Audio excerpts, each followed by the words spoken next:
Good afternoon, I'm Raylene Ramsey. This is your afternoon news fix for Thursday, the 13th of August.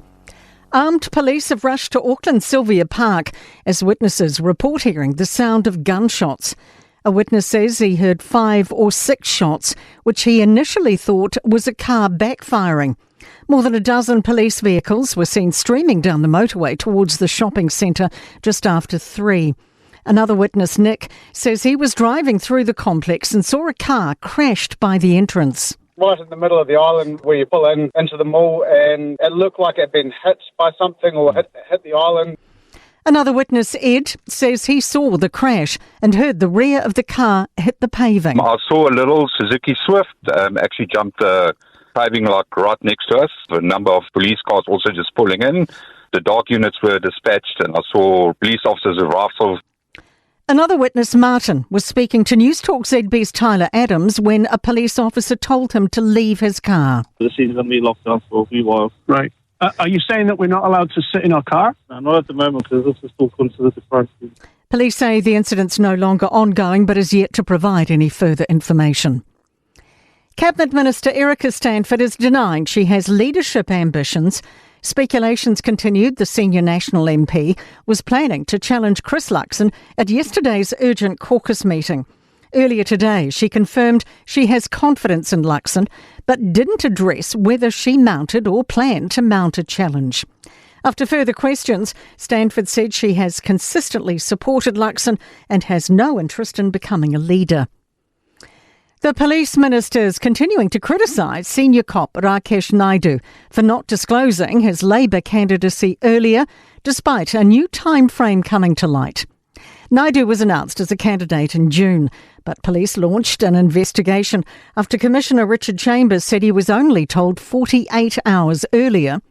But documents show Naidu told his manager about his intentions as much as 2 weeks earlier, which wasn't passed on to Chambers. Naidu's managers apologise for the confusion, but Mitchell says 2 weeks still isn't good enough. Getting into politics is a great thing. There's been lots of ex-police officers that have gone into politics, and I think that's great. But have a bit of integrity about the way that you do that.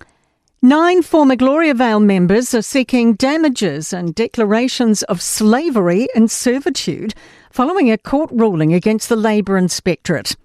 The employment courts found inspectors made legal errors in 2 employment investigations at the West Coast Christian community in 2017 and 21.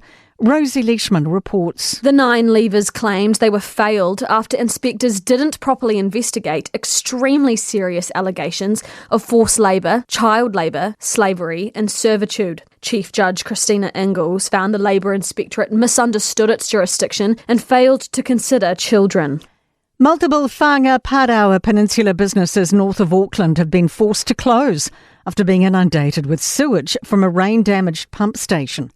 Watercare's John Piggott says heaving rain last night caused flooding at the Hobbs Bay station, damaging pump motors. Temporary pumps are operating. In sport, Canterbury NPC coach Alex Robertson is happy Richie Mo'unga's been called into the All Blacks, saying they benefited from his experience and leadership during his short stint back in the province. Ryan Fox heads into the first FedEx Cup tournament in Memphis starting overnight.